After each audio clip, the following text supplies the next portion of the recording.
promoting Auberge de Lille, promoting eventually Trimbach, but promoting Alsace first as the first French culinary region of France. Oh, bien. Oui. Yes.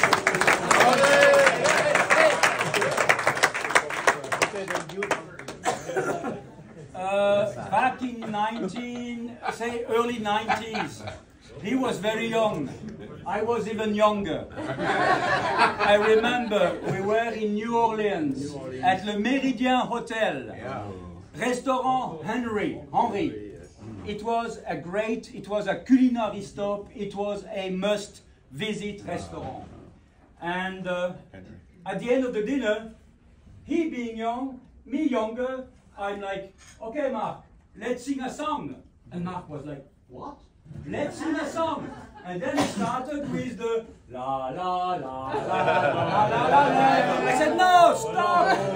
Wrong song. My bottle lies over the ocean. The Trimbach song. Oh. Ben oui.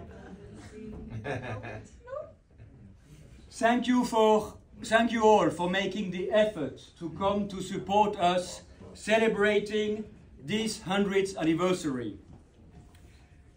You know, and some of you wrote it in the past. Our family is Protestant. Some even said that our wines reflect the rigorousness and the austerity of the Protestant style. Jancis, why are you laughing? In other words, put it differently, we rarely celebrate. However, Pierre, the 13th generation, and myself decided that we could eventually do something. I have to confess that the 13th generation pushed us hard. It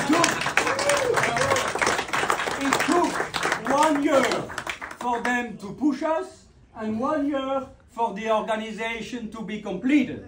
But that's okay. Bon, ça c'est dit.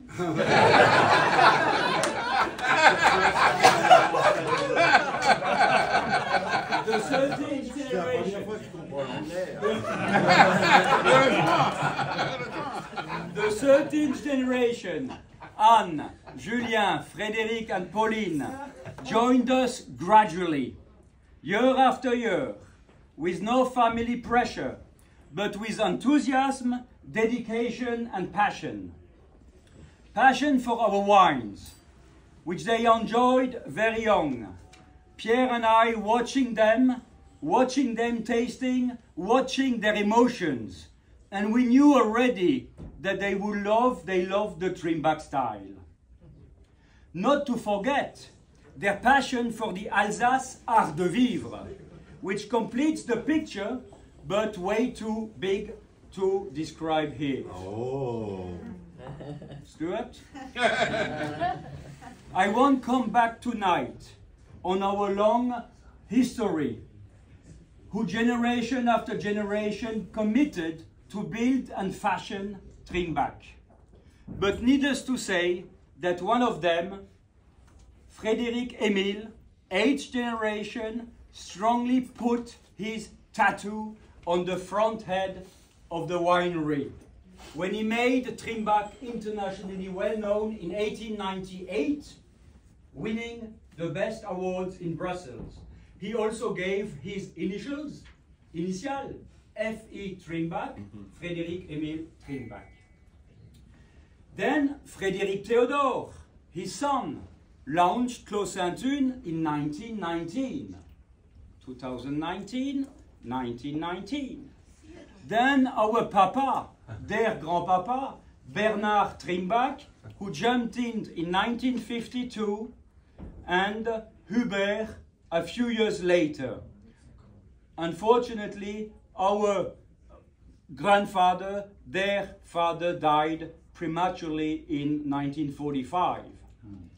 But please, remember Bernard's vision, Papa's vision of a grand vin, because at the end of the day, he created Frédéric Émile, or Cuvée Frédéric Émile at that time in 1967.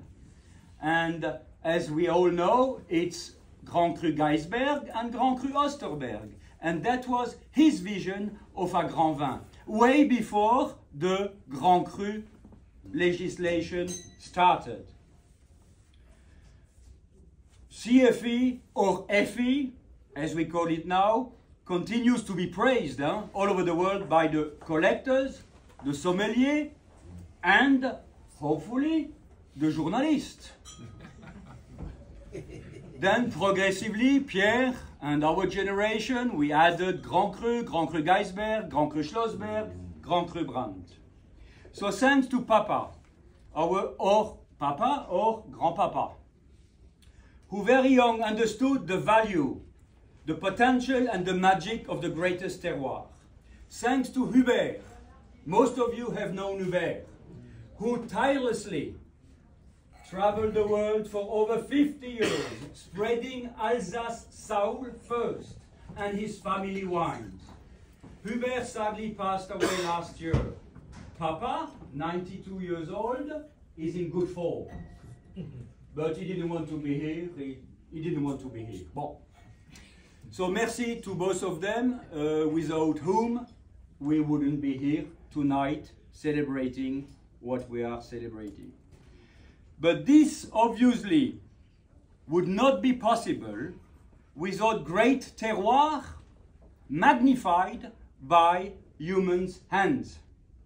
This obviously brings me to Pierre, who after 45 harvests, now working with Julien, continues to produce the pure, elegant, dry style.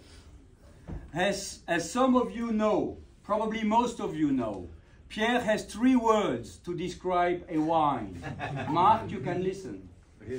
The 3 words are balance, balance, and balance. And price. And price.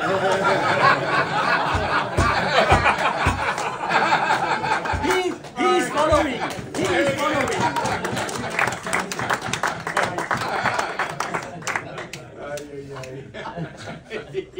As you all know, our family has never changed its style. Our style has remained, which is not the same for some other people. But remember the rigor of the Protestant style. We would like to associate, of course, the great team we have at the winery, the team in the vineyards, Laurent Murchel, who, as I told you, is now 25 years with us. He's leading the vineyard team. We have talented people all over, and usually when they start with us, they retire with us. So I think it's a good sort of sign. And as I said before, our vineyards are now all organic, 63 hectares, and so on, including the grapes we are buying from our talented growers. So I will finish with a little something. You know Pierre? Pierre is over there, you know the moustache? Pierre is a little older than me. He's a little older than me. And he picked his role first because he's the senior. So he took winemaking, he took whatever, drinking in Beaune, in Burgundy, you know. At that time, everybody was doing Beaune. So I took what was left.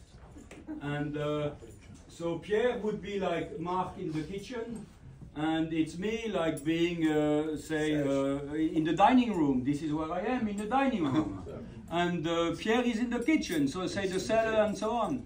And believe me, you wouldn't like me to be in the kitchen, okay? So that's where we are.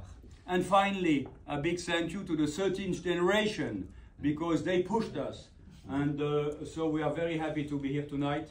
And in particular, thank you to Frédéric and thank you to Anne, because they did a great job. So if we are here tonight, thank